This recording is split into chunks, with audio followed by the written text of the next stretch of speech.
La pauvre paysanne fut obligée d'épouser un fermier ruiné, mais elle n'imaginait pas qu'il était l'un des plus riches du pays.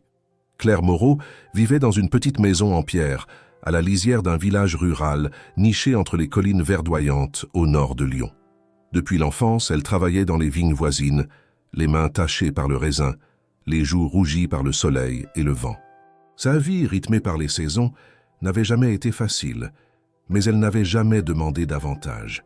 Elle trouvait dans la simplicité de ses journées une forme de paix, malgré les privations. Sa mère, Madeleine, autrefois pleine de vitalité, était désormais clouée au lit par une maladie respiratoire qui la rendait dépendante. Claire, à 27 ans, assumait tout. Le loyer modeste, les courses, les médicaments et bien sûr, les soins.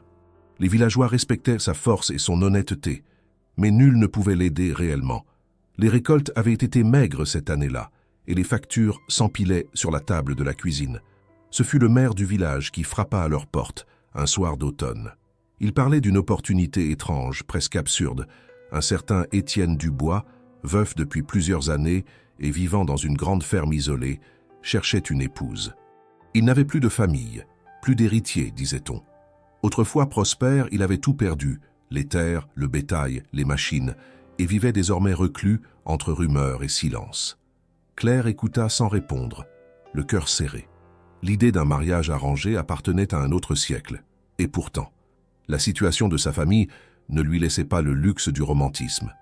Elle refusa d'abord, mais la semaine suivante, sa mère eut une crise plus grave que les autres. Le médecin, compatissant mais direct, parla de traitements coûteux, de soins à domicile. Claire comprit alors que son dévouement ne suffirait plus. Elle accepta de rencontrer Étienne. L'entretien fut bref, mené sous le regard discret du maire.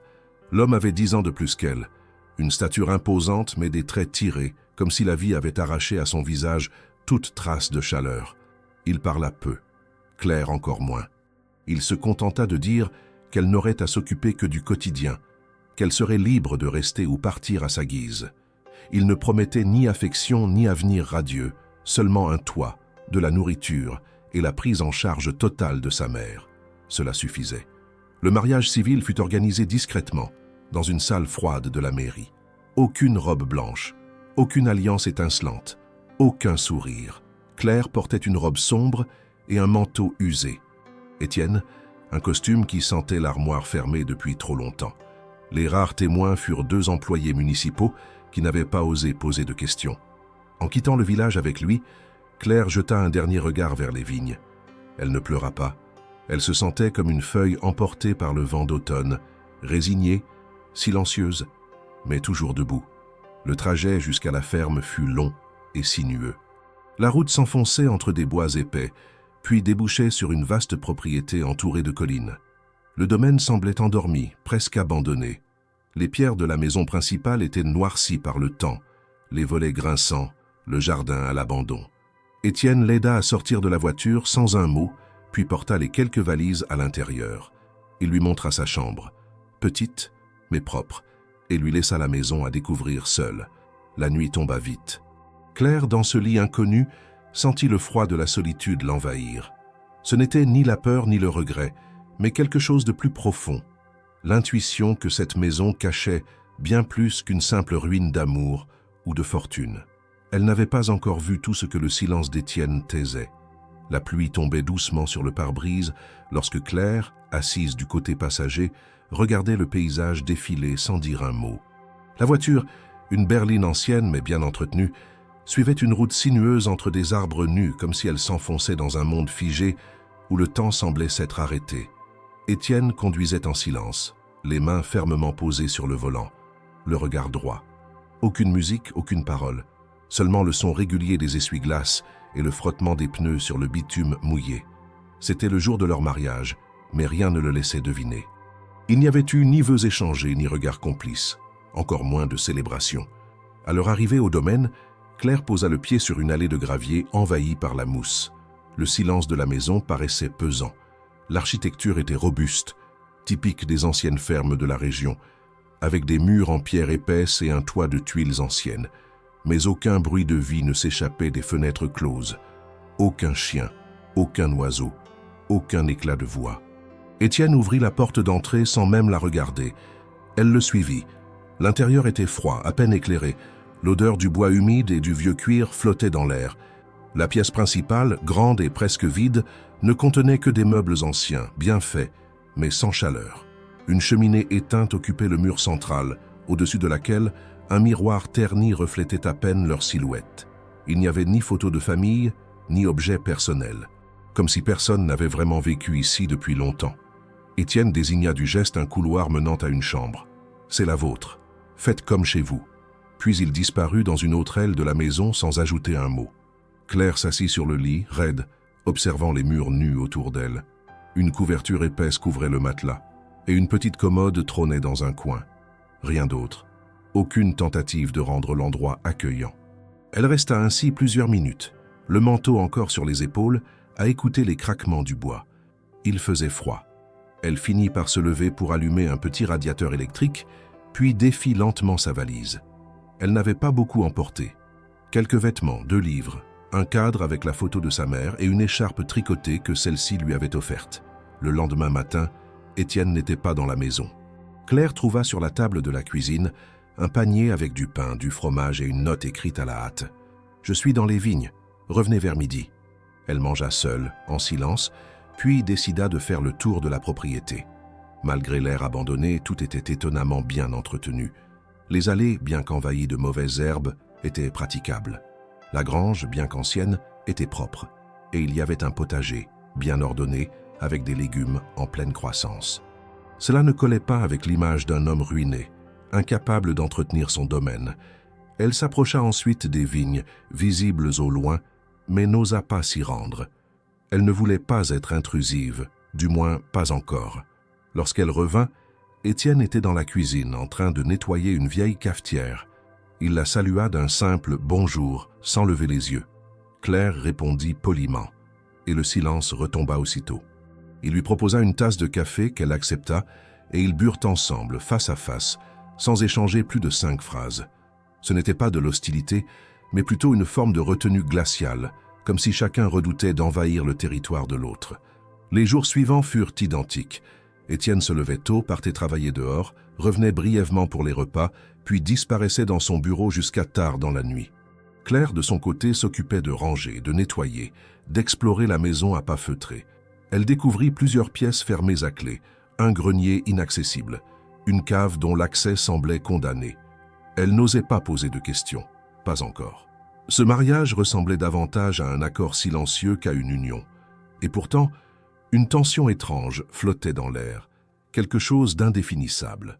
Un soir, alors qu'elle passait devant la porte entr'ouverte du bureau, elle l'aperçut penché sur des papiers. Elle ralentit le pas, espérant peut-être capter un mot, une trace de conversation, mais Étienne leva à peine les yeux, referma calmement un dossier et se redressa. « Vous avez besoin de quelque chose ?» demanda-t-il d'un ton neutre. Elle répondit non, et il hocha la tête sans rien ajouter. Ce fut la seule interaction de la soirée. Elle tenta plusieurs fois d'engager la conversation. Sur la ferme, sur les vignes, sur le passé. Il répondait avec des phrases courtes, précises, mais sans profondeur. Dès qu'un sujet devenait personnel, il se fermait comme une porte que l'on claque. Cette distance constante lui rappelait plus un pacte d'affaires qu'un lien conjugal. Il ne la maltraitait pas, ne la surveillait pas, ne lui interdisait rien. Mais il la tenait à l'écart, toujours. Et pourtant, malgré cette froideur, Claire remarquait des détails troublants. Chaque matin, le café était prêt. Un livre avait été déplacé sur la table du salon, comme si quelqu'un savait qu'elle le lirait. Une couverture avait été posée sur le dossier de son fauteuil préféré. Étienne ne disait rien, mais il voyait tout. Et il agissait, silencieusement, dans les interstices de leur quotidien. Mais ce n'était pas ce qu'elle attendait d'une vie à deux. Elle n'était pas venue ici pour être ignorée. Elle n'avait pas sacrifié sa liberté et son confort modeste pour devenir l'ombre d'une épouse dans un mariage vide. Chaque jour qui passait sans réponse, chaque pièce interdite, chaque mot éveillait en elle une colère nouvelle.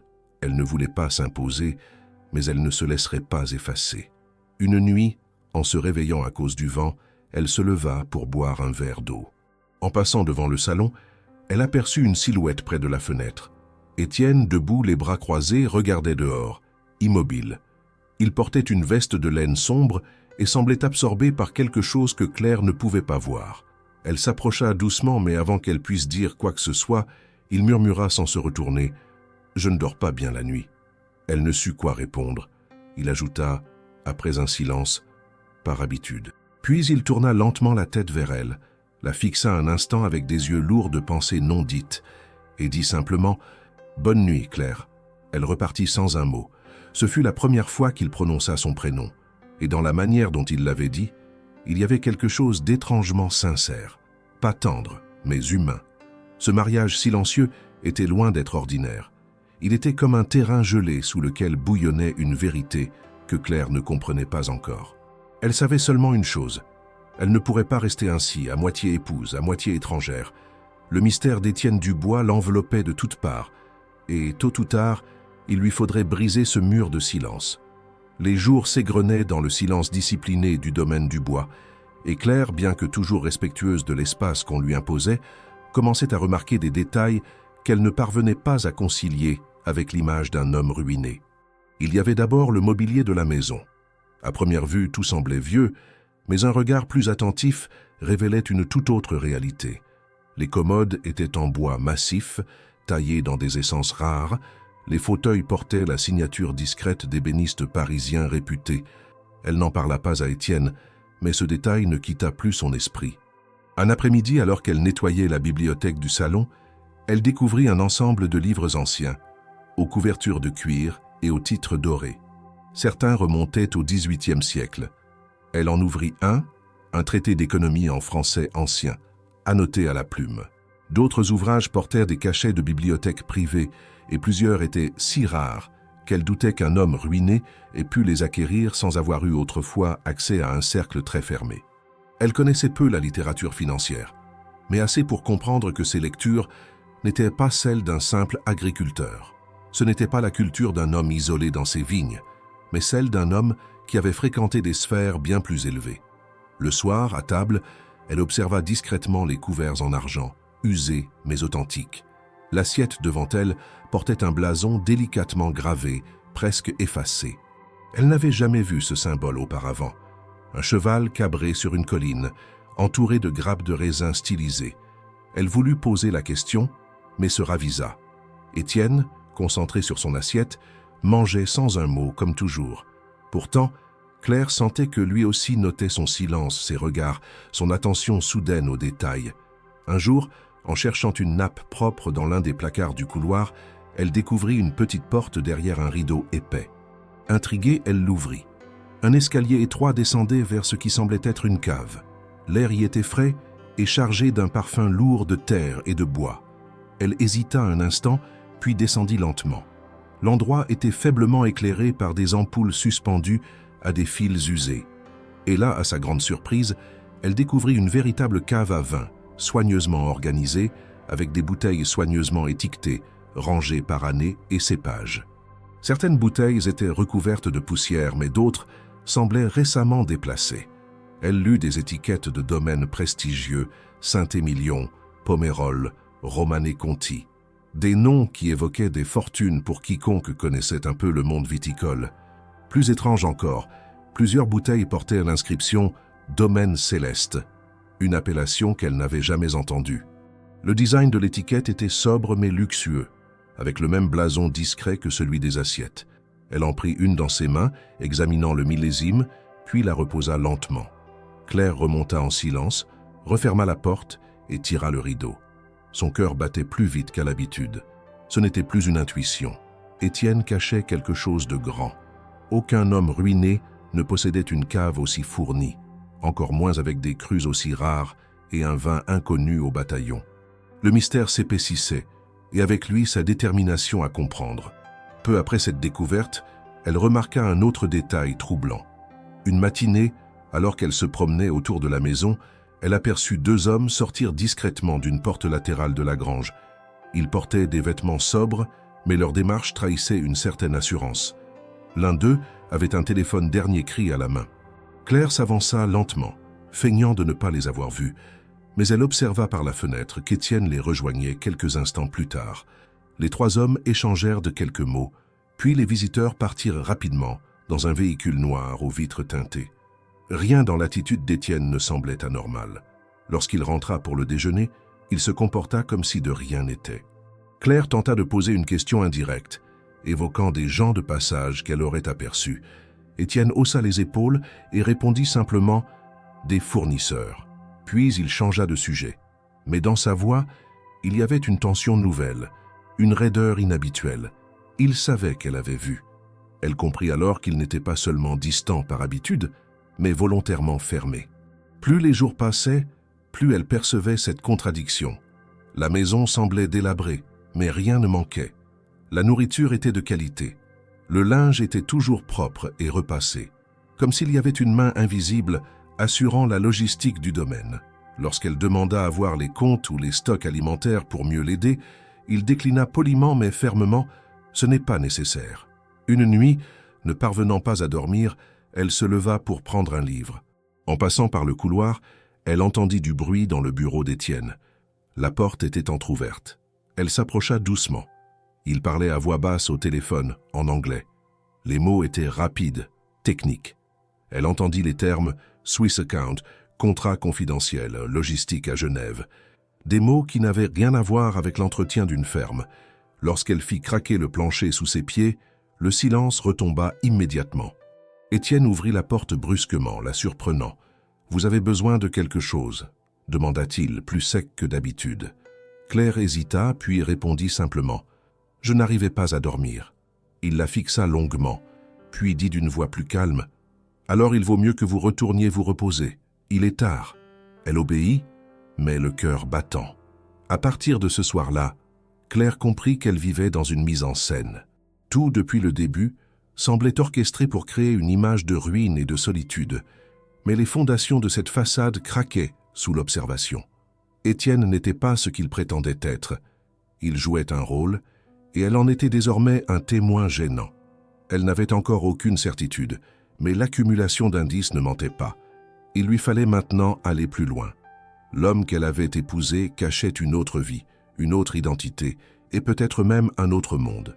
Elle ne savait pas encore à quel point cette vérité la toucherait, mais elle sentait que le masque d'Étienne était sur le point de tomber. Le matin était lourd, saturé d'une brume persistante qui semblait envelopper la maison comme un voile de tension. Claire avait à peine dormi. Les révélations silencieuses des derniers jours pesaient sur elle comme une charge invisible. Chaque pas dans la maison la confrontait à une incohérence, à une vérité tue, à des signes qui criaient le contraire de ce que l'on voulait lui faire croire. Elle n'avait pas grandi dans le mensonge. Elle venait d'un monde rude, mais droit, là où les choses étaient dites clairement, sans détour, et ce qu'elle vivait depuis son arrivée dans cette maison la mettait en contradiction avec tout ce qu'on lui avait appris. Ce jour-là, elle prit la décision de ne plus attendre, de ne plus contourner les non-dits. Elle voulait des réponses, et elle les voulait maintenant.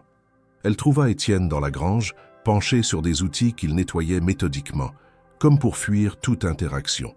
Le silence entre eux n'avait jamais été si pesant. Elle s'approcha lentement, le cœur battant, et lui demanda calmement mais fermement « Étienne, il faut qu'on parle, maintenant. » Il s'arrêta, redressa légèrement la tête mais sans se tourner vers elle. Il répondit d'une voix égale « Je t'écoute. » « Non, tu ne m'écoutes pas, justement. Depuis que je suis ici, je découvre des choses qui ne font aucun sens. Tu prétends être ruiné, mais cette maison, cette cave, ces livres, les gens qui viennent ici, rien ne colle. Et tu sais que je ne suis pas idiote, alors dis-moi la vérité. Qui es-tu vraiment? Pourquoi tout ce cirque? » Étienne se redressa enfin, essuya ses mains sur un chiffon et la regarda droit dans les yeux. Son visage était fermé, dur. Il ne répondit pas immédiatement. Un long silence s'installa, comme s'il pesait chaque mot. Puis, d'un ton sec, « Tu es ici parce que tu as accepté un arrangement. Je t'ai promis un toit, de quoi vivre, de quoi soigner ta mère. Je n'ai jamais prétendu t'offrir autre chose.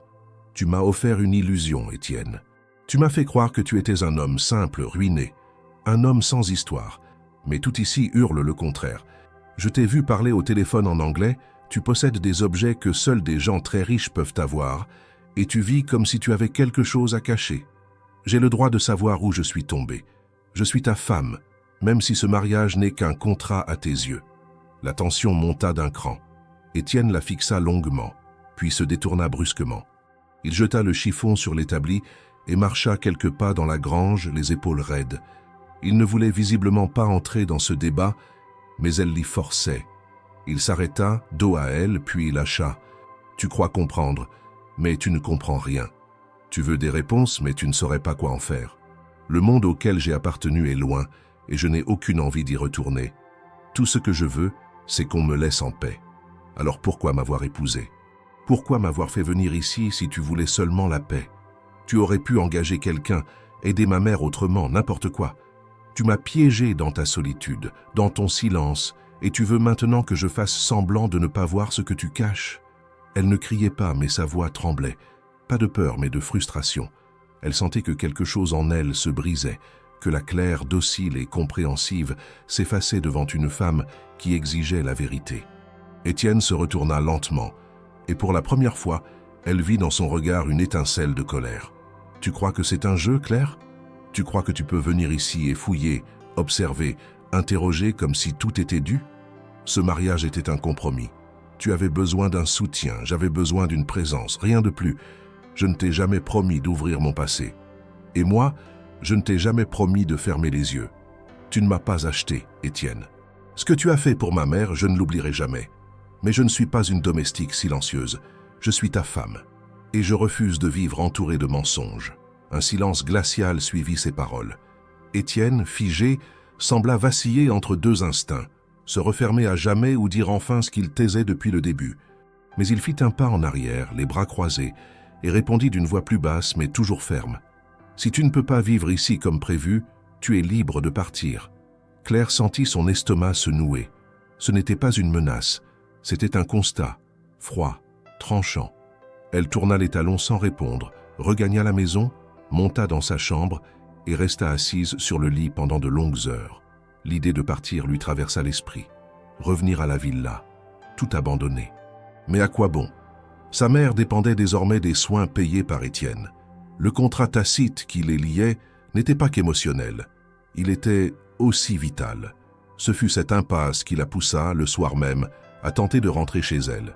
Elle prit son sac, quelques affaires, et marcha jusqu'à l'arrêt du bus le plus proche, situé à plusieurs kilomètres.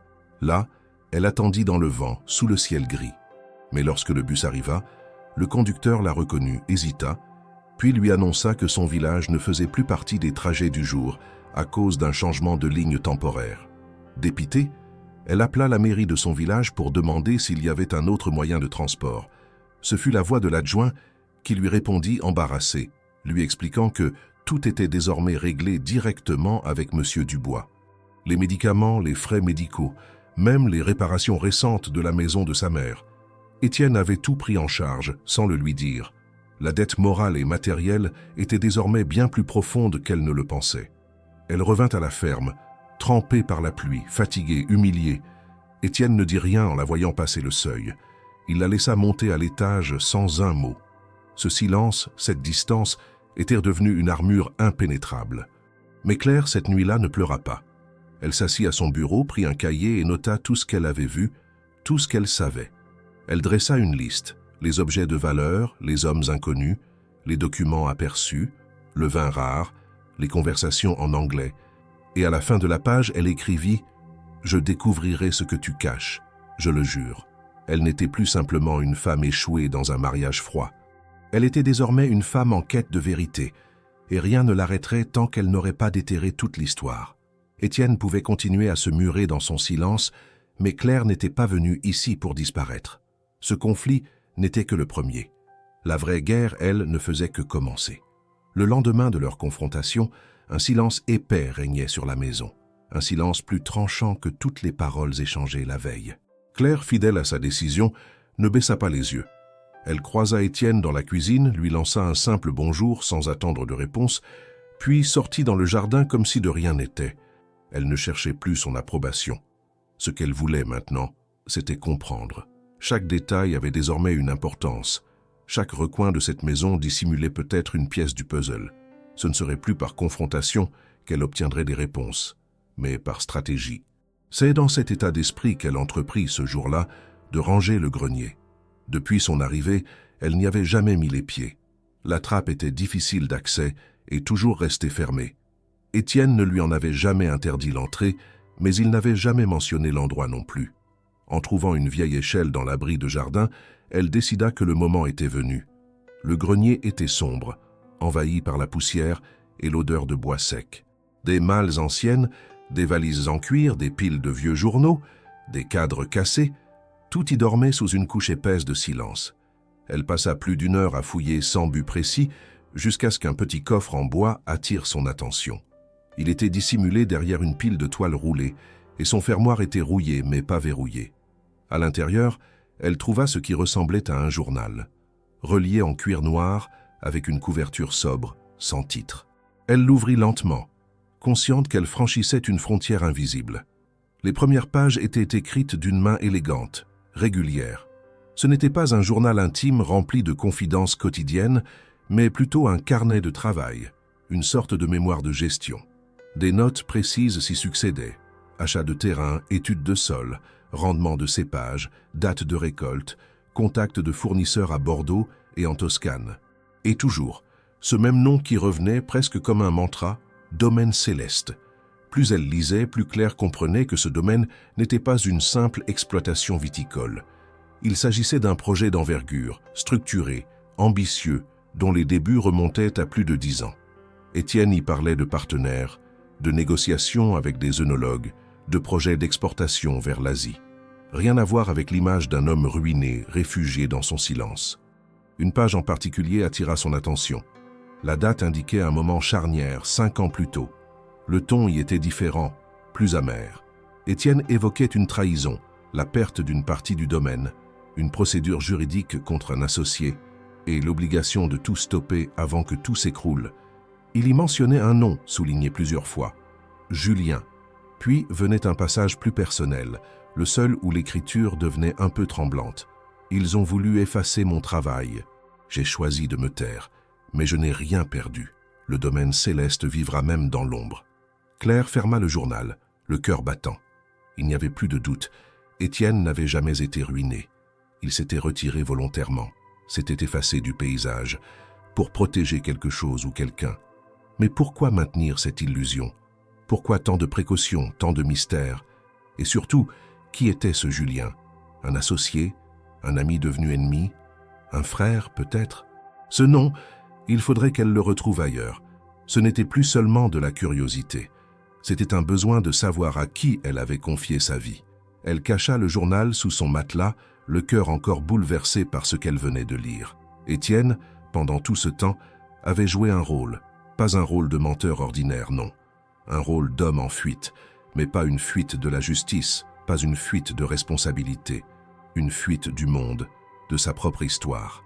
Et pourtant, chaque geste quotidien montrait qu'il continuait à agir dans l'ombre, à gérer quelque chose de bien plus grand que cette ferme. Le soir venu, elle prépara le repas comme si de rien n'était. Étienne entra dans la cuisine, salua brièvement, puis s'installa à table. Le dîner se déroula dans un silence apparent, mais sous la table, les tensions étaient palpables. Claire l'observait autrement maintenant. Elle décela dans ses mouvements une discipline ancienne, une précision qu'on n'apprend pas en cultivant des pommes de terre. Lorsqu'il se leva pour aller dans son bureau, elle resta quelques secondes seule, puis le suivit du regard à travers l'entrebâillement de la porte. Il alluma son ordinateur, consulta des fichiers, fit des appels brefs. Elle ne pouvait pas tout entendre, mais quelques mots flottaient dans l'air: logistique, capitaux, distribution, marché asiatique. Elle retourna dans sa chambre et relut certains passages du journal. Un en particulier la troubla profondément. Étienne écrivait « Il faut que tout reste silencieux. Le bruit attire les vautours. Si un jour je laisse quelqu'un entrer, il faudra que ce soit pour de bon. » Cette phrase, seule, contenait toute la complexité de l'homme qu'elle avait épousé. Ce n'était pas un homme sans passé. C'était un homme qui portait son passé comme une cicatrice. Et peut-être, au fond, un homme qui ne savait plus faire confiance. Le lendemain matin, elle prit la décision de ne pas confronter Étienne immédiatement. Elle voulait d'abord comprendre jusqu'où allait cette histoire, ce qu'était vraiment ce domaine céleste, et ce que signifiait cette trahison évoquée dans le journal. Elle commença à interroger discrètement les employés du domaine. Un ouvrier plus âgé qu'elle surprit en train de réparer une clôture lui dit en confidence « Il ne parle jamais de ce qu'il faisait avant, mais tout le monde ici sait que Monsieur Dubois n'est pas un fermier comme les autres. Il connaît les chiffres, les vins, les circuits d'exportation mieux que personne, et il paie toujours rubis sur l'ongle, même quand les récoltes sont mauvaises. Elle remercia sans poser plus de questions, mais cette petite phrase confirmait ce que le journal suggérait déjà. Étienne vivait dans l'ombre, mais il tirait encore les ficelles d'un empire discret. Rester invisible, voilà son choix. Mais combien de temps encore Claire accepterait-elle de vivre dans ce théâtre de faux-semblants? Elle n'était plus une spectatrice. Elle avait lu ses secrets. Elle connaissait désormais l'existence du domaine céleste. Et avec cette vérité, une nouvelle certitude s'était imposée. Si Étienne ne voulait pas parler, c'est qu'il craignait encore quelque chose. Et peut-être quelqu'un.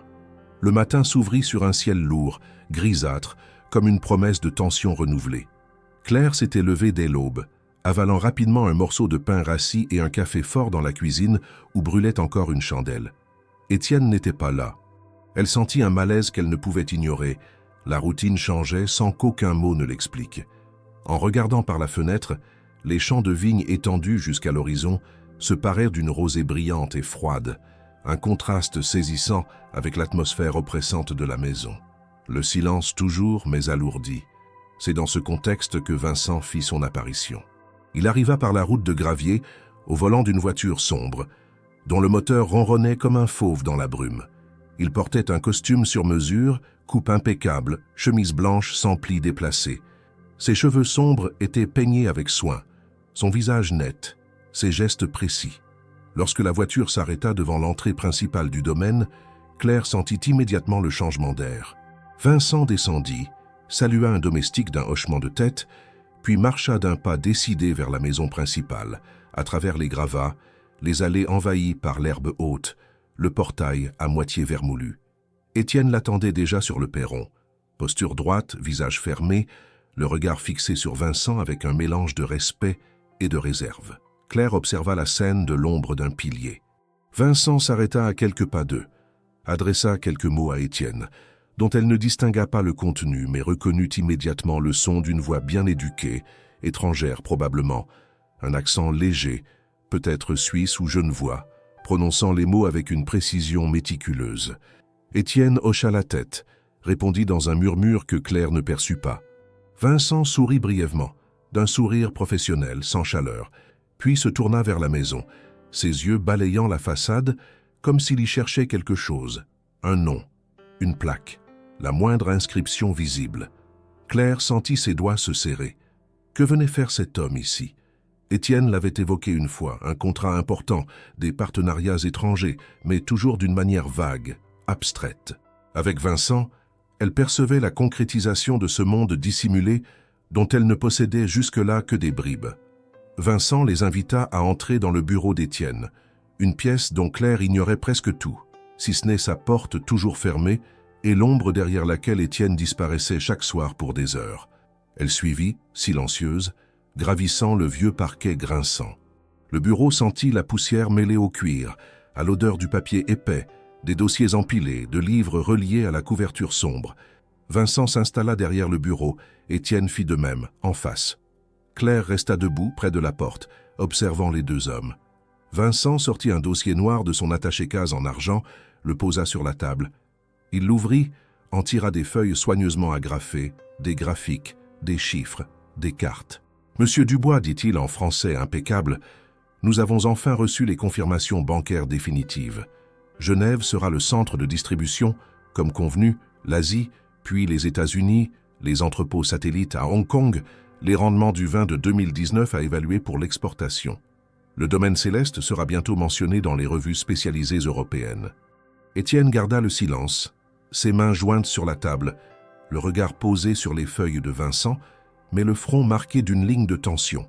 Claire sentit une chaleur bizarre, ce mélange de fierté, de terreur, de certitude. Elle connaissait désormais le nom du projet. Elle savait le réseau, Genève, Hong Kong. Elle entendait les mots importants, exportation, rendement, marché, confirmation bancaire. Tout. Vincent se tourna vers Claire pour la première fois depuis son arrivée. Il la regarda comme si elle était un invité qu'on observe, pas un membre de la maison. « Mademoiselle », il prononça le titre avec distance, « j'ai entendu que vous vous intéressez aux vignes, aux histoires du domaine. Vous êtes bien placée pour comprendre l'importance de ce qu'on construit ici. » Claire sentit une colère sourde percer sous sa timidité. Elle prit une inspiration rassemblant tout le courage des jours silencieux. Le domaine céleste ne me semblait pas seulement un nom de fantaisie. Vous parlez d'exporter, de marcher, de compte à Genève. Ce sont des mots qui ne conviennent pas à la ferme ruinée que vous peignez aux villageois. Pourquoi cette façade? Pourquoi cette dissimulation? Vincent la fixa un instant, surpris par la fermeté de sa voix. Étienne, assis à côté, avait les épaules raides, évitait de croiser son regard. « Parce que, répondit Vincent, les marchés internationaux sont cruels, les offres menaçantes. Il faut savoir choisir à qui on révèle la vérité. Et Monsieur Dubois a fait ce choix, de vivre visible par ses vins, invisible par sa fortune. Cette stratégie a été convenue ensemble. Claire sentit chaque mot comme une gifle silencieuse, invisible par sa fortune, convenue ensemble.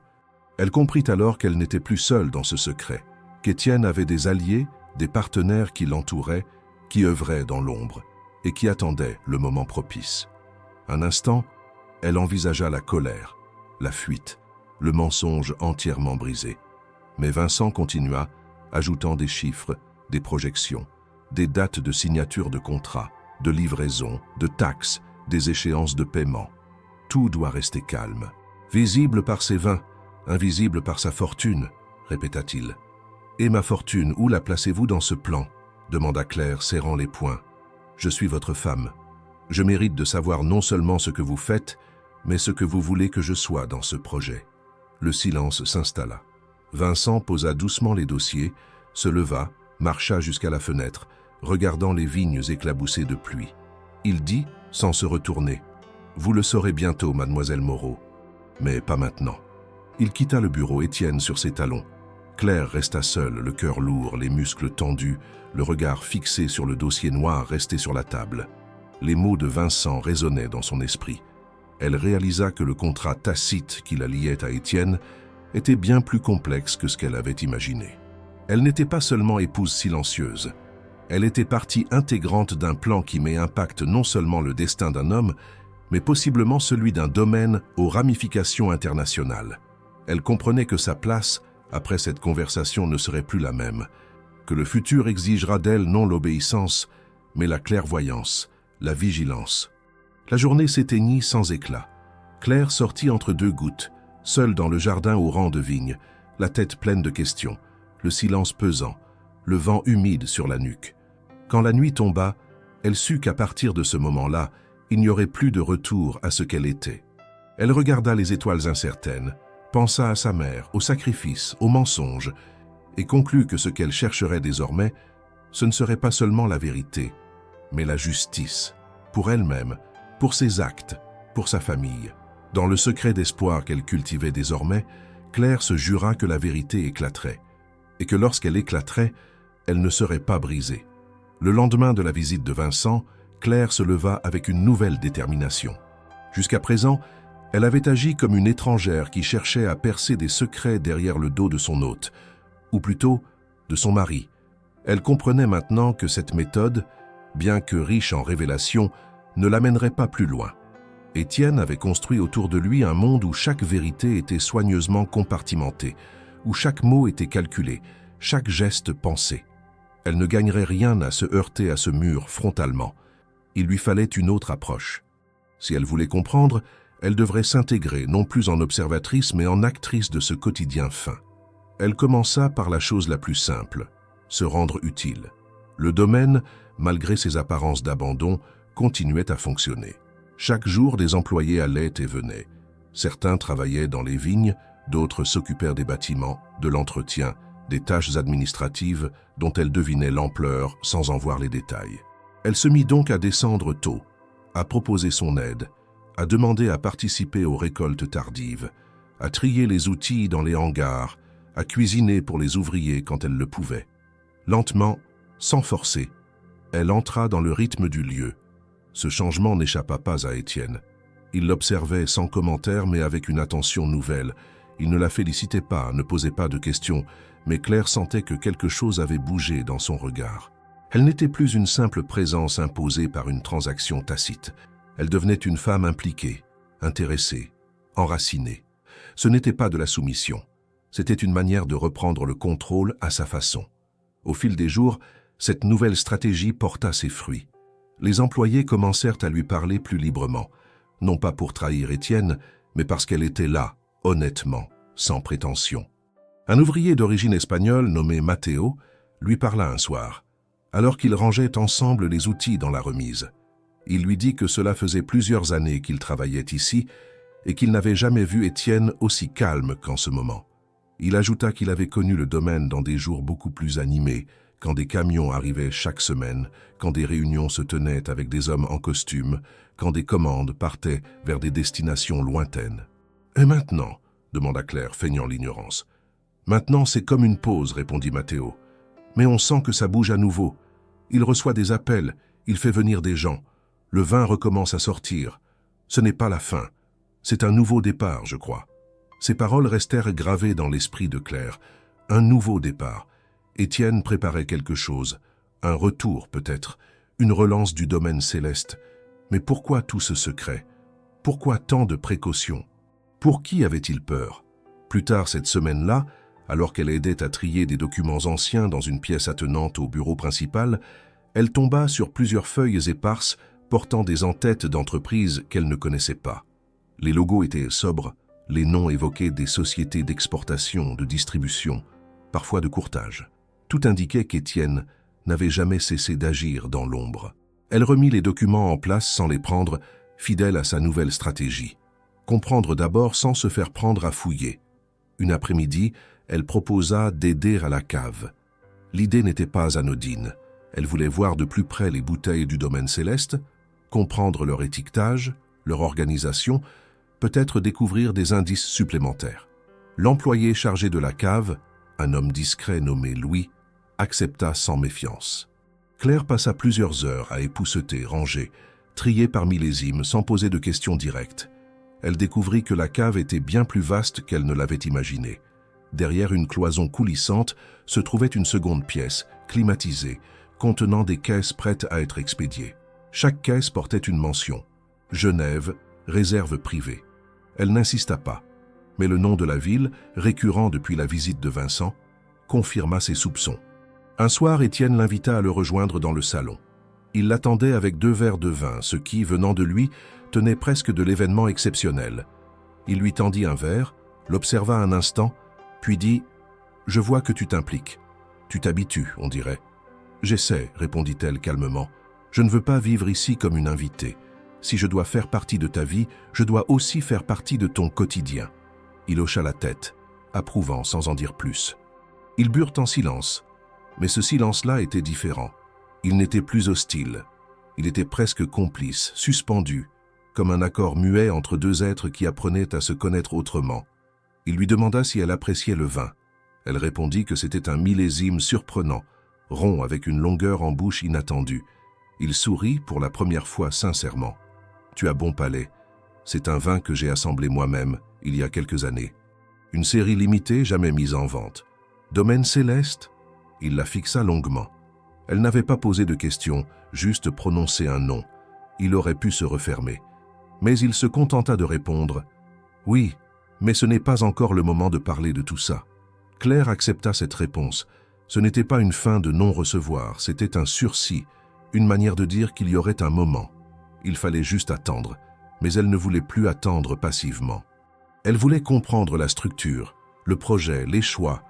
Elle voulait avoir sa place non comme un fantôme dans une maison pleine de secrets, mais comme une alliée consciente. Les jours suivants, elle se rendit chaque matin dans les vignes. Elle apprit les gestes, les cycles, les maladies des plants, les subtilités du terrain.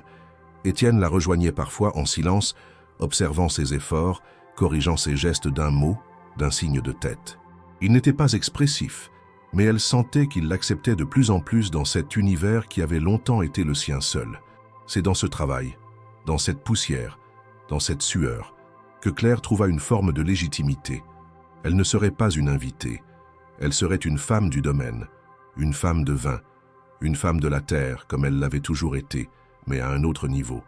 La stratégie de Claire fonctionnait. Elle ne forçait plus les réponses, elle les laissait venir.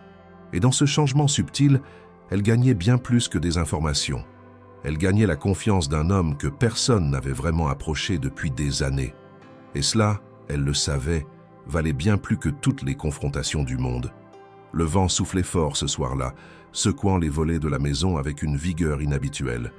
Une tempête s'annonçait, et l'air lourd et chargé d'électricité mettait les nerfs de Claire à vif. Étienne était absent depuis le début de l'après-midi, parti en rendez-vous à Lyon sans autre précision. Il lui avait laissé un mot bref sur la table de la cuisine, indiquant simplement qu'il rentrerait tard.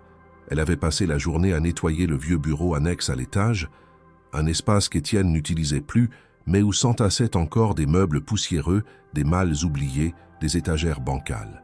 Elle ne cherchait rien de précis, mais sentait confusément que quelque chose, quelque part dans cette maison, finirait par se révéler si elle persévérait. Le tonnerre commença à gronder peu avant la tombée de la nuit.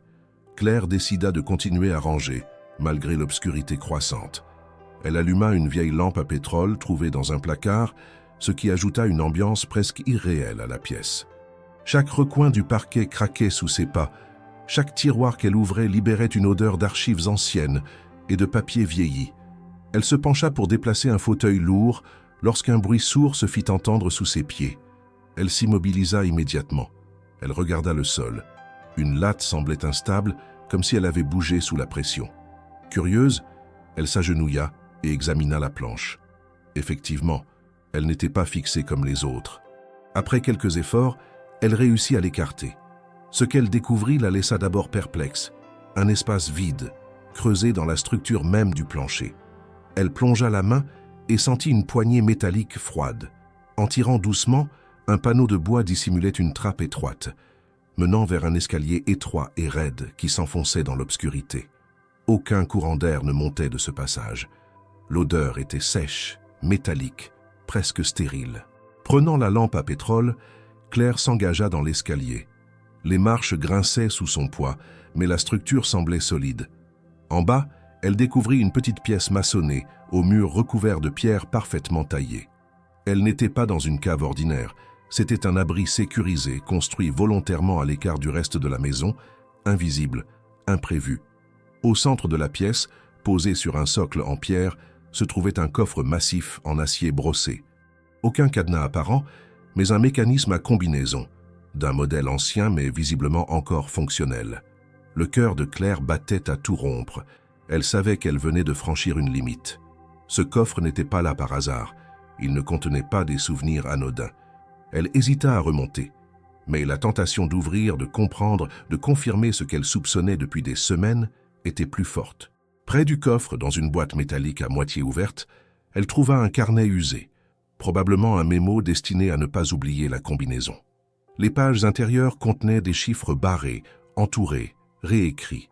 Après plusieurs essais, elle entendit enfin un déclic mécanique, lourd, final. Le couvercle du coffre se souleva lentement. À l'intérieur, plusieurs piles de documents soigneusement rangés. Elle les sortit un à un, les étalant sur le sol en pierre. Il y avait des relevés bancaires d'institutions suisses, luxembourgeoises, des contrats signés à Londres, à Singapour, des actes de propriété de terrains viticoles en Bourgogne, dans le Bordelais, en Toscane, des investissements dans des sociétés au nom opaque, toutes liées directement ou indirectement à Étienne Dubois. En tout, une fortune, une organisation financière qui s'étendait sur plus d'une décennie. Rien dans ces documents ne laissait entrevoir la ruine qu'il avait prétendu vivre. Bien au contraire, Étienne possédait un empire soigneusement dissimulé derrière des entités morcelées, des prête-noms, des sociétés écrans. Mais ce qui attira le plus son attention fut une pochette noire, scellée par une bande rouge. Elle l'ouvrit lentement et découvrit des lettres personnelles, écrites à la main. Certaines étaient adressées à Étienne, d'autres à un homme nommé Julien Dubois. Ce nom, elle l'avait lu dans le journal trouvé au grenier. Julien était donc bien réel. Un des documents relatait une transaction où Julien, apparemment copropriétaire d'un domaine, avait tenté de détourner une grosse somme via une fausse société. Étienne avait découvert la fraude à temps, mais avait préféré étouffer l'affaire, rachetant en secret les parts restantes pour écarter son frère sans déclencher de scandale. D'autres lettres révélaient un échange juridique entre Étienne et une étude notariale parisienne. Il s'agissait de testaments, de transferts de patrimoine, de dispositions complexes visant à protéger la succession du domaine céleste contre d'éventuelles revendications. Claire comprenait à présent pourquoi Étienne s'était retiré du monde. Il n'avait pas fui l'échec. Il avait fui la trahison, l'exposition, la violence financière. Il avait tout orchestré pour se mettre à l'abri, non pas physiquement, mais juridiquement. Il s'était enterré dans sa propre maison pour continuer à exister sans bruit, sans cible sur le dos. Elle s'assit au sol, le dos contre le mur, les jambes repliées, entourée de ces documents qui bouleversaient tout ce qu'elle croyait savoir. Étienne n'était pas un homme ruiné. Il n'était pas un simple viticulteur. Il était le gardien volontaire d'un secret immense, d'une richesse camouflée, d'un empire construit dans le silence et protégé par la solitude. Quand elle remonta enfin à la surface, la tempête avait éclaté. Le tonnerre faisait vibrer les vitres, la pluie battait les tuiles avec rage. Étienne n'était toujours pas rentré. Claire referma soigneusement la trappe, remit la latte en place, nettoya les traces de poussière sur le sol. Puis elle s'enferma dans sa chambre, les pensées en désordre. Elle comprenait maintenant ce qu'elle avait sous les yeux depuis le début. Ce n'était plus un mystère. C'était un labyrinthe de vérité que seul Étienne pouvait pleinement lui expliquer. Mais elle détenait désormais les clés. Et tôt ou tard, il faudrait qu'il parle. Non plus pour se justifier, mais pour reconnaître qu'elle était prête. La nuit fut agitée. La tempête semblait avoir secoué autant la maison que les pensées de Claire. Étienne n'était rentré qu'à l'aube, les vêtements trempés, le visage fatigué mais toujours impassible. Il n'avait pas cherché à expliquer son absence. Il s'était contenté d'un regard bref dans sa direction, d'un hochement de tête qui n'exprimait rien d'autre qu'une volonté d'éviter la discussion. Claire, quant à elle, n'avait pas dormi. Elle avait passé la nuit à lire et relire les documents qu'elle avait photographiés avant de refermer le coffre. Elle n'avait pas osé les emporter, mais les images étaient suffisantes. Le puzzle prenait forme. Ce matin-là, elle ne le laissa pas fuir. Elle l'attendit dans la cuisine, les yeux cernés, le carnet à la main. Étienne entra, posa ses clés sur la table et s'apprêta à monter à l'étage quand elle se leva lentement de sa chaise et prononça, d'une voix calme mais ferme, « Tu n'as plus besoin de te cacher. J'ai trouvé le coffre. » Il s'arrêta net. Il ne se retourna pas tout de suite, comme s'il avait besoin d'un instant pour digérer l'information. Puis il tourna la tête vers elle, lentement, les traits figés, les yeux sombres. « Tu l'as ouvert ?» Elle hocha la tête. Il resta immobile quelques secondes, puis s'approcha sans brusquerie. Il s'assit en face d'elle, comme si le poids des années tombait enfin de ses épaules. Ce fut la première fois qu'elle vit une faille réelle dans son masque. Il ne portait plus l'armure du silence. Il n'essayait plus de maintenir l'illusion. Il était simplement là, un homme devant une femme qui avait tout compris. « Alors, tu sais ?» Claire ne répondit pas. Elle le regardait, attendant qu'il parle, qu'il remplisse les vides que même les documents n'avaient pas pu combler. « Julien est mon frère, commença-t-il, la voix plus rauque que d'ordinaire. Nous avons grandi dans une famille où tout tournait autour de la terre et du vin. Mon père dirigeait le domaine avec une rigueur presque militaire. Il m'a formé très tôt à tout ce qui touchait à la gestion, à la production, à l'investissement. Julien, lui, n'avait pas cette fibre. Il voulait les résultats, mais pas le travail. Il aimait la reconnaissance, les voyages, les apparences. Il fit une pause, passa une main sur son visage. Quand mon père est mort, nous avons hérité du domaine à parts égales. Mais très vite, Julien a commencé à utiliser sa part pour des investissements risqués. Il s'est rapproché d'hommes d'affaires peu recommandables, a signé des contrats sans m'en parler, a mis en péril des années de travail. Je l'ai averti, plusieurs fois. Mais il n'écoutait pas. Il me voyait comme l'homme de la tradition, lui pensait être l'homme de l'innovation. C'est là que le désastre a commencé. Claire l'écoutait sans l'interrompre. Elle reconnaissait cette douleur dans sa voix, cette lassitude qui n'était pas de la colère mais une sorte de résignation. Un jour, j'ai découvert qu'il avait tenté de vendre discrètement une partie du domaine à une société étrangère. Une société fictive, créée avec l'aide d'un avocat corrompu. J'ai réussi à annuler la vente in extremis. Mais le mal était fait. Les banques se méfiaient, les investisseurs se retiraient. La réputation du domaine céleste était menacée. Alors j'ai pris une décision.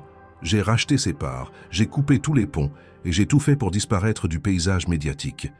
J'ai fait croire à la faillite. J'ai laissé courir les rumeurs. Je voulais qu'on m'oublie. « Et ta fortune ?» demanda Claire. « Cachée, dispersée. J'ai créé un réseau d'entreprises, de placements, de comptes sécurisés. J'ai continué à produire en silence pour des marchés spécifiques en très petite quantité, des cuvées ultra premium pour des collectionneurs, des connaisseurs triés sur le volet. Le domaine céleste n'a jamais cessé d'exister, mais il a cessé d'être visible. Il se leva, fit quelques pas dans la pièce. J'ai vécu seul, volontairement. J'ai refusé toute compagnie, jusqu'à toi. Pas parce que je cherchais de la tendresse, mais parce que j'avais besoin de quelqu'un en qui je pouvais peut-être à nouveau faire confiance. Claire sentit une tension dans sa poitrine. Elle n'attendait pas de déclaration. Ce qu'elle voulait, c'était la vérité. Et elle l'avait enfin. Mais une question restait en suspens. Pourquoi moi? Étienne s'approcha, croisa les bras, s'appuya contre le mur. Parce que tu es comme cette terre, dure, silencieuse, loyale. Tu ne poses pas de questions quand il faut agir. Tu es né dans la vérité. Pas dans les jeux de pouvoir, pas dans les calculs, et surtout parce que tu ne te laisses pas acheter. Mais tu m'as acheté, objecta-t-elle sans colère. J'ai payé une sécurité, admit-il. J'ai proposé un toit, une aide, mais je n'ai jamais pensé que tu accepterais tout. Et je t'ai sous-estimé. Il y eut un silence, long. Claire regarda ses mains, puis releva les yeux. Et maintenant, qu'est-ce que tu comptes faire? Julien sait que tu es ici. Vincent m'a prévenu. Il cherche à revenir. Il a perdu beaucoup d'argent. Il pense que je suis faible, que je me suis laissé endormir. Il croit pouvoir utiliser ta présence contre moi, te manipuler, te faire passer pour l'intruse qui profite de ma fortune. Il ne reculera devant rien. Et toi? Tu vas te cacher encore? Étienne redressa la tête. Non, je vais reprendre le contrôle. Officiellement. Et je vais avoir besoin de toi. Pas comme façade, pas comme outil, comme partenaire, si tu le veux. Claire ne répondit pas immédiatement. Elle se leva, fit quelques pas vers la fenêtre. Le vent avait cessé. Le soleil perçait à travers les nuages. Elle se tourna lentement vers lui. « Je ne suis pas venue ici pour devenir la complice de tes secrets. Mais je ne suis pas non plus venue pour fuir dès que les choses deviennent compliquées. Je ne sais pas encore ce que je veux. Mais je sais que je ne veux plus vivre dans l'ombre d'une vie inventée. » Il hocha la tête. Pour la première fois, ils étaient sur un terrain commun, sans jeu, sans rôle. Deux personnes face à la vérité nue, prêtes à être portées à deux. La maison n'était plus un refuge, ni une prison. Elle devenait peut-être un lieu de reconstruction. Mais le passé n'avait pas encore fini de frapper à la porte, et cette fois il ne viendrait pas seul. La tension s'était déplacée. Ce n'était plus un malaise interne, fait de silence et de non-dits entre Claire et Étienne. C'était désormais une menace tangible, concrète, extérieure, et elle portait un nom, Julien Dubois. Depuis que Claire avait entendu son prénom dans les lettres cachées, depuis qu'Étienne avait confirmé son identité et raconté leur passé commun, elle avait compris que ce frère longtemps tenu à distance n'était pas seulement une figure du passé. Il était une menace imminente, bien réelle, prête à frapper là où cela ferait le plus mal. Le retour de Julien ne se fit pas par une visite directe, ni par une confrontation physique. Il commença par l'ombre, par les bruits qui circulaient de nouveau dans la région. À la boulangerie du village, à la sortie de la messe dominicale, chez le pharmacien, les langues se déliaient doucement. On murmurait que le domaine Dubois allait être vendu, que le frère du propriétaire, autrefois co-gérant, était de retour pour remettre de l'ordre, que la jeune femme vivant là-bas n'était qu'une opportuniste, ayant profité de la faiblesse d'un veuf isolé. Claire entendit ces mots indirectement, mais leur précision trahissait une source proche du cœur du domaine. La première manifestation concrète de Julien arriva par courrier. Une lettre recommandée adressée à Étienne, signée par un cabinet d'avocats lyonnais. Elle contenait une demande de révision des clauses successorales liées à l'héritage paternel, invoquant un vice de forme sur le rachat des parts de Julien. Une attaque juridique, froide, calculée, visant à semer le doute sur la validité de la manœuvre qu'Étienne avait effectuée des années auparavant pour s'approprier le domaine dans sa totalité. Étienne reçut la lettre sans un mot, la lut 2 fois, puis la tendit à Claire sans émotion apparente. Elle lut les lignes, reconnut le style procédurier, la tentative d'usure mentale. Mais ce qui l'inquiéta le plus, ce ne fut pas le contenu du document. C'était la date. La lettre avait été rédigée moins de 24 heures après que Claire eut commencé à apparaître régulièrement dans les affaires du domaine. Julien observait, Julien savait. Quelques jours plus tard, Claire remarqua une voiture noire garée près de la place du marché dans le village. À l'intérieur, un homme élégant, les cheveux poivre et sel, les lunettes fumées, fixait la place sans bouger. Lorsqu'elle passa près de lui, il baissa légèrement la vitre et dit, d'un ton presque cordial, « Vous êtes Claire Moreau ?» Elle s'arrêta net. « Et vous êtes ?»« Quelqu'un qui connaît très bien votre mari, enfin, votre protecteur, si l'on veut être précis. » Il sourit, mais il n'y avait aucune chaleur dans ce sourire. « Vous savez, mademoiselle Moreau, parfois, on croit qu'on entre dans une histoire simple, alors qu'on devient sans le vouloir la pièce centrale d'un échiquier beaucoup plus grand. Vous êtes cultivée. Vous avez sûrement compris cela déjà. » Elle ne répondit pas. L'homme poursuivit d'un ton neutre. « Je vous conseillerais, à titre personnel, de réfléchir à ce que vous gagnez réellement ici. Vous êtes encore jeune, belle. Vous pourriez refaire votre vie ailleurs, loin de tout cela. Croyez-moi, ce serait plus sain pour vous. Et pour votre mère. » Claire sentit le sang quitter son visage. Il savait pour sa mère. Elle n'eut pas le temps de répondre. L'homme remonta sa vitre, démarra calmement et disparut dans les rues étroites du village. Ce jour-là, elle rentra plus tôt. Elle raconta tout à Étienne. Il écouta sans l'interrompre, puis déclara d'un ton ferme « Julien essaie de t'effrayer. Il veut te faire croire que tu n'as pas ta place ici. Il utilise des méthodes qu'il connaît bien, le chantage, la manipulation, la menace voilée. Il sait que je tiens à toi. Il sait que tu es la première personne à m'avoir forcé à faire face à ce que j'ai fui. Il veut te faire fuir. » « Et ma mère ?» demanda Claire. « Il ne lui fera rien. Ce ne sont que des mots. Il n'a plus les moyens d'agir sans passer par des intermédiaires. Il est endetté. Il vit dans une illusion de puissance. Mais il est dangereux précisément pour cela. Parce qu'il est désespéré. » Étienne reprit alors les rênes du domaine avec une énergie nouvelle. Il rappela ses avocats. Il organisa une réunion avec ses partenaires financiers. Il mit à jour ses contrats. Il fit venir un expert pour réévaluer officiellement le patrimoine viticole du domaine Céleste. Claire assista à chaque étape. Elle n'était plus l'épouse silencieuse. Elle participait aux échanges, elle lisait les documents, elle posait des questions. Étienne ne l'excluait plus. Il l'intégrait, non pas comme une obligation, mais comme un choix. Mais Julien ne s'arrêta pas. Il intensifia sa campagne de rumeurs. Il alla jusqu'à contacter des journalistes locaux, leur proposant des documents falsifiés, prétendant qu'Étienne avait fraudé le fisc, utilisé des prête-noms pour dissimuler des revenus. Claire découvrit que son propre nom figurait désormais sur une liste de bénéficiaires douteux que Julien avait envoyé à un journal régional. L'article ne fut pas publié, mais la tentative suffit à faire comprendre qu'il n'y aurait pas de limite. C'est alors qu'Étienne prit une décision radicale. Il convoqua une conférence de presse. Elle se tint dans la grande salle du domaine, transformée pour l'occasion. Une trentaine de journalistes, sommeliers, critiques de vin et investisseurs furent invités. Il se présenta non pas comme un homme en retrait, mais comme le fondateur visionnaire du domaine Céleste. Il exposa les chiffres, les documents, les certifications, les investissements, les projets. Il révéla les attaques de Julien, les manipulations, la tentative de sabotage. Claire, à ses côtés, fut présentée comme son épouse, sa partenaire et la co-responsable du projet de relance du domaine. Étienne parla de transparence, de renaissance, d'avenir. À la fin, il déclara « J'ai passé des années à me cacher, mais on ne construit pas un héritage dans l'ombre. On le construit avec la vérité, avec les gens en qui on croit. Et elle est là. » Il désigna Claire. Les regards se tournèrent vers elle. Elle soutint la pression. Droite, calme, forte. La menace extérieure ne s'était pas éteinte, mais elle avait changé de visage. Julien ne pouvait plus agir dans l'ombre. Il était désormais visible. Et cette visibilité, dans un monde où tout se joue sur l'image, la réputation, les alliances, était une forme de désarmement. Mais Claire savait que Julien n'avait pas encore dit son dernier mot.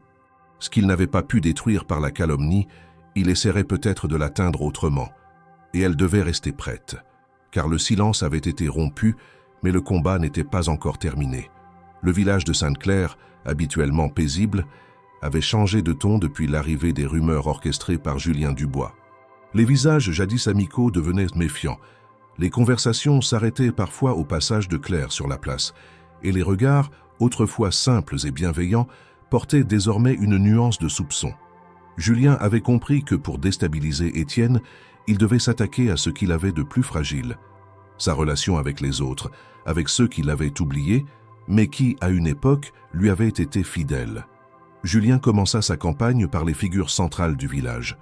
Il invita discrètement le maire à déjeuner dans un restaurant de Lyon, sous prétexte d'un projet de développement rural.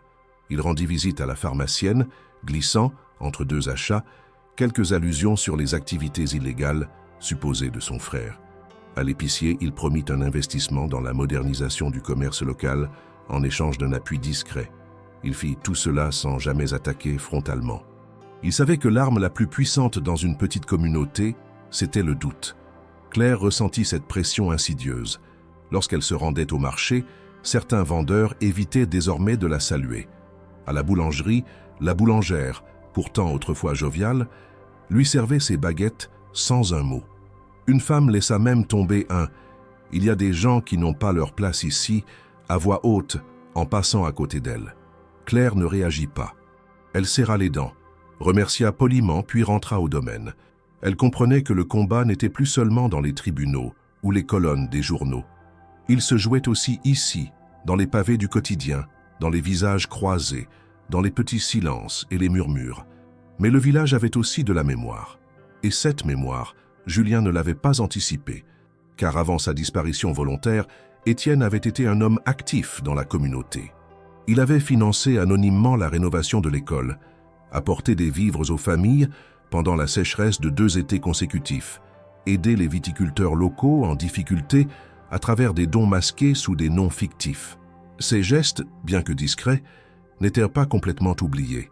Un matin, Claire fut abordée par l'ancien instituteur du village, Monsieur Lemoine, un homme au dos voûté mais à la parole directe. « Mademoiselle Moreau, lui dit-il, j'ai entendu ce qu'on raconte.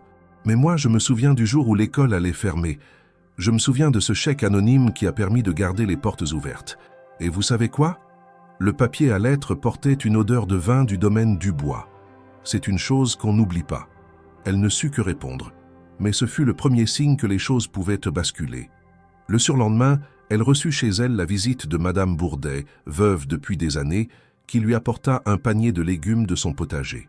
La vieille dame s'installa dans la cuisine et déclara d'un ton sec « Vous savez, les gens peuvent dire ce qu'ils veulent. Mais moi, je préfère une femme qui tient une ferme plutôt qu'un homme qui répand des mensonges depuis les villes. Je l'ai vu, votre travail. Je l'ai vu dans les champs. Et je sais reconnaître une personne honnête. » Peu à peu, cette solidarité silencieuse se transforma en voix. Le boulanger, un jeune père de famille, raconta à d'autres clients comment Étienne avait couvert les frais de traitement médical de son enfant il y a 3 ans. La pharmacienne, d'abord méfiante, réalisa que les médicaments pour la mère de Claire avaient toujours été payés d'avance sans que jamais personne n'en parle.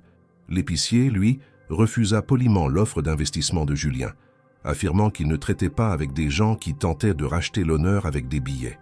La résistance prit forme. Un dimanche, lors du marché hebdomadaire, Claire remarqua un détail frappant. Les regards avaient changé. Il n'y avait plus cette hostilité passive. On la saluait à nouveau. Une jeune fille, apprentie sommelière, lui demanda conseil sur un cépage. Un vieil homme lui proposa une bouteille de vin local en échange d'un avis sur l'assemblage. Le vent tournait. C'est lors d'une réunion municipale que la bascule devint officielle. Julien, présent pour présenter ses projets de développement, fut confronté à une salle majoritairement hostile. Le maire, autrefois silencieux, prit la parole pour rappeler tout ce que le domaine Dubois avait apporté au village. Il évoqua sans nommer Étienne, parla de dons discrets, d'aides qui venaient sans signer, d'un homme qu'on croyait oublié, mais qui n'a jamais cessé d'être là. Julien tenta de se défendre, accusa son frère d'hypocrisie, d'avoir manipulé tout le monde. Il insinua que Claire n'était qu'une pièce dans un jeu plus grand, un écran de fumée pour masquer des opérations financières troubles. Mais les gens ne l'écoutaient plus. Ils avaient fait leur choix. Claire, restée en retrait pendant cette réunion, sentit une force nouvelle l'envahir. Ce n'était pas une victoire personnelle, c'était une reconnaissance collective. Le village, ce petit monde qu'elle avait connu enfant, qu'elle avait quitté en silence, venait de lui rendre sa place. Non pas parce qu'elle avait crié sa vérité, mais parce qu'elle l'avait vécue jour après jour, sans chercher à convaincre. Ce basculement atteignit son point culminant lorsqu'un collectif de vignerons locaux demanda à Claire et Étienne d'organiser une rencontre autour du domaine Céleste pour échanger des pratiques, des idées, des projets. Ce fut la première fois que le domaine, longtemps muré dans le secret, ouvrit ses portes à la communauté. Étienne accepta. Il comprenait que l'isolement ne le protégerait plus, que la reconstruction passerait par le lien, le partage, l'ouverture. Julien, de son côté, quitta discrètement le village quelques jours plus tard. Aucun article ne fut publié, aucune plainte ne fut déposée, mais il comprit que le terrain ne lui appartenait plus. Il avait perdu non pas face à un frère, mais face à un peuple, à une mémoire, à une vérité vécue et reconnue. Et pour Claire, ce jour-là, quelque chose d'essentiel fut restauré. Elle n'était plus la jeune fille perdue venue par nécessité dans une maison pleine de secrets. Elle n'était plus seulement l'épouse d'un homme reclus. Elle était devenue, aux yeux de tous, une femme du village, une femme du vin, une femme de confiance. Et cela, Julien ne pourrait jamais le leur enlever. Les jours qui suivirent le départ silencieux de Julien Dubois furent marqués par une étrange accalmie. Le domaine, jusque-là engourdi par la prudence, retrouva un rythme presque normal. Les allées furent dégagées, les volets réparés, les grilles repeintes. On réentendait les rires des ouvriers à la pause du déjeuner, les bruits des outils dans les vignes, les sabots des chevaux sur les chemins de terre. Mais au cœur de cette nouvelle tranquillité, Claire se retrouvait face à un autre type de tumulte, celui de ses propres incertitudes. Depuis qu'elle était entrée dans cette maison, chaque pas qu'elle avait fait avait été dicté par la nécessité. Le mariage avec Étienne, accepté comme une obligation de survie, le silence supporté comme une stratégie, les secrets découverts comme des réponses attendues. Mais maintenant que tout avait été révélé, que les tensions extérieures semblaient s'éloigner, elle devait enfin répondre à une question simple, mais essentielle. Voulait-elle rester? Et si oui, pourquoi? Elle avait appris à aimer cette terre, à comprendre la logique rigoureuse des vignes, la patience qu'elles exigeaient, la science qui se cachait derrière chaque décision. Elle avait gagné le respect des ouvriers, la considération des voisins, la place qu'elle croyait perdue à jamais dans une communauté. Mais qu'en était-il d'Étienne? Était-il un mari, un allié, un partenaire, ou simplement l'homme autour duquel s'était tissé un destin imprévu? Un matin, alors qu'elle taillait une rangée de ceps en compagnie de Matteo, ce dernier lui posa une question directe. « Vous pensez rester ici pour de bon ?»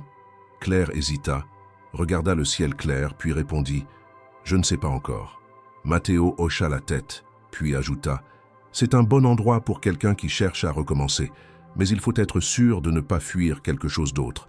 Sinon, on ne recommence pas, on se cache. » Ces mots résonnèrent en elle toute la journée. Elle ne voulait pas fuir. Elle avait fui toute sa vie. Des responsabilités trop grandes pour ses épaules d'enfant, de la pauvreté, de la maladie, du manque de perspective.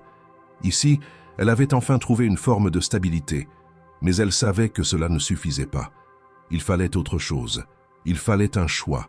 Ce choix, elle le fit quelques jours plus tard, sans cri, sans drame. Ce soir-là, Étienne était assis dans le salon, relisant un vieux registre des premiers millésimes du domaine céleste. Il leva les yeux lorsqu'elle entra, déposa le livre sur la table et lui fit signe de s'asseoir. Elle refusa d'un geste doux et resta debout, droite, calme. « Je ne suis pas venue pour l'argent, tu le sais, dit-elle. Je suis venue parce que je n'avais pas le choix. Mais aujourd'hui, j'en ai un. » Étienne la regarda en silence. « Je pourrais partir, recommencer ailleurs. Ce que tu m'as donné m'a permis de reconstruire une partie de ma vie, mais je ne veux pas simplement te remercier. Ce que je veux, c'est être ici pour ce que nous pouvons construire, pas pour ce qui a été sauvé. » Il ne répondit pas tout de suite. Il se leva lentement, s'approcha, puis dit « Tu n'es pas obligé de rester. Justement, je ne veux plus rien faire par obligation. » Elle le fixa sans baisser les yeux. « Je reste parce que je le décide. Parce que j'ai vu qui tu étais, malgré tout ce que tu as tenté de cacher. Parce que je ne veux pas que cette maison soit seulement le reflet d'un passé enfoui. Je veux qu'elle serve à quelque chose. » Étienne l'écoutait sans l'interrompre, le regard plus ouvert qu'elle ne l'avait jamais vu. Elle continua. « Il y a des jeunes dans le village, comme moi il y a quelques années. Ils n'ont pas de terre, pas d'héritage, juste leurs mains et leur volonté. Tu pourrais leur donner une chance. On pourrait leur ouvrir les portes, former, transmettre, partager. » Il pencha légèrement la tête, comme surpris par la clarté de cette proposition. « Tu veux transformer le domaine en centre d'apprentissage? Je veux lui donner une raison d'exister. Tu as passé ta vie à protéger ce que tu avais construit. Il est temps de l'ouvrir. Pas pour les autres, pour toi aussi. Étienne s'approcha encore, puis lui tendit la main. Un geste simple, direct, presque solennel. Alors restons, ensemble. Mais cette fois, vraiment, Claire prit sa main. Il n'y eut pas de promesses prononcées, pas de mots d'amour échangés. Ce n'était pas une scène de réconciliation romantique. C'était une décision commune, adulte, fondée sur l'honnêteté durement acquise, sur la confiance reconstruite, sur le respect mutuel. Ils allèrent faire face ensemble, non pas à des ennemis, mais à un avenir qu'ils choisirent de bâtir. Les jours suivants furent consacrés à la mise en place des premières idées. Claire proposa de contacter des écoles agricoles pour établir des partenariats. Étienne ouvrit les archives du domaine, chercha dans ses réseaux les anciens partenaires qui avaient exprimé leur désir de soutenir un projet social. Matteo se porta volontaire pour encadrer les jeunes apprentis. Le domaine se transforma peu à peu, sans bruit, sans précipitation. Et dans ce mouvement, Claire se sentit enfin à sa place, non pas comme épouse forcée, ni comme simple gestionnaire de fortune, mais comme actrice d'un renouveau. Elle n'avait pas changé le passé d'Étienne, ni effacé ses blessures, mais elle avait su les traverser et en faire un socle pour quelque chose de plus grand. Le choix qu'elle avait fait ce soir-là, face à lui, n'était pas un acte d'amour romancé. C'était un engagement, un pacte de vérité dans une maison qui, pour la première fois depuis des années, ouvrait ses portes à la lumière. L'automne touchait à sa fin, et avec lui une période entière de la vie de Claire et d'Étienne semblait s'achever. Mais contrairement aux saisons précédentes, marquées par la tension, les secrets et la solitude, cette fin portait en elle quelque chose de plus rare dans leur histoire, la stabilité. Le domaine, autrefois figé dans une immobilité volontaire, reprenait vie de manière méthodique et réfléchie. La maison, qui avait longtemps été un sanctuaire fermé sur lui-même, s'était transformée en un lieu ouvert, actif, habité. Les premières candidatures au programme d'apprentissage initiées par Claire commencèrent à arriver. De jeunes hommes et femmes, souvent issus de familles rurales précaires, vinrent avec leur envie d'apprendre, de cultiver, de bâtir quelque chose de durable. Ils n'avaient pas l'arrogance des grandes écoles, ni les prétentions des héritiers. Ils avaient l'humilité du travail et la volonté d'apprendre. Claire voyait en eux ce qu'elle avait été, une personne pleine de potentiel, mais sans ressources.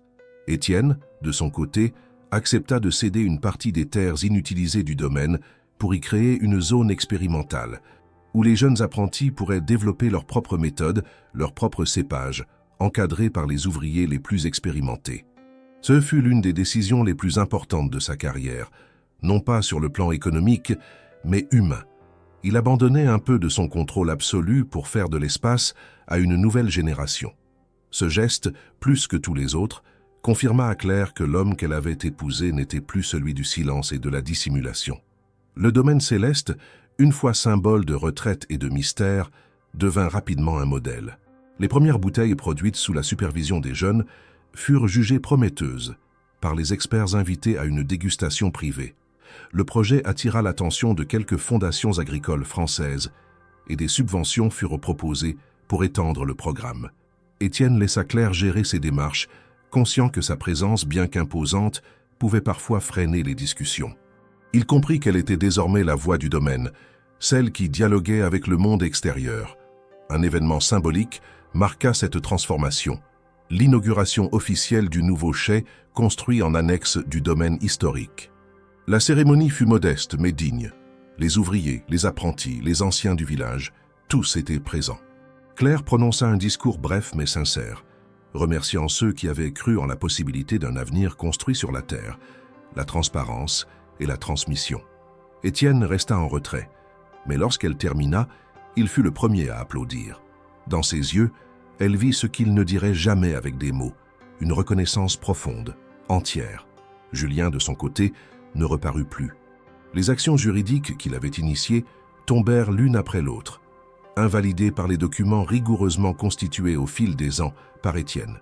La presse locale, un temps intriguée par les tensions entre les deux frères, cessa de s'y intéresser dès lors que la stabilité du domaine céleste fut prouvée et rendue publique. Le nom de Julien devint peu à peu une parenthèse oubliée, une ombre sans prise sur la lumière retrouvée du domaine.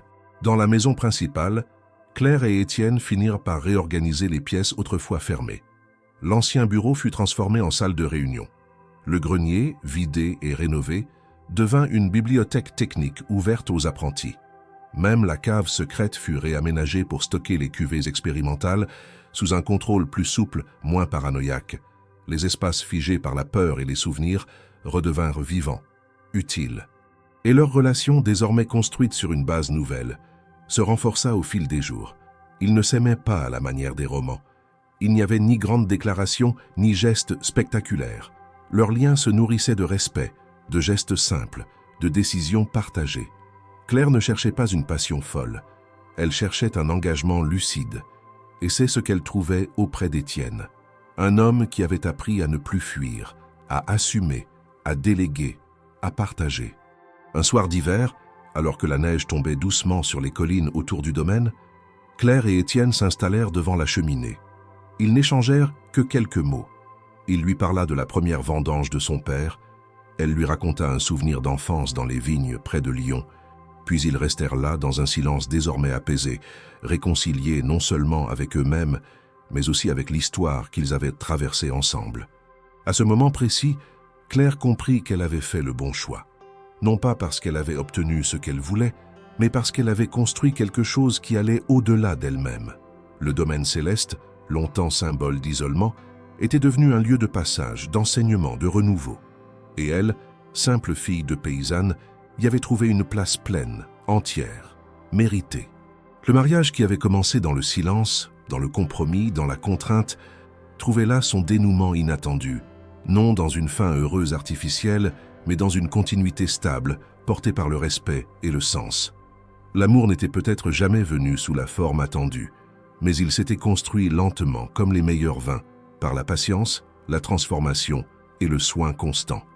Et c'est ainsi que, dans une grande maison de pierre aux portes du Beaujolais, deux êtres autrefois perdus dans leurs blessures, leurs secrets et leur silence, décidèrent, sans grands mots, de continuer à avancer ensemble, non plus parce qu'ils le devaient, mais parce qu'ils le voulaient.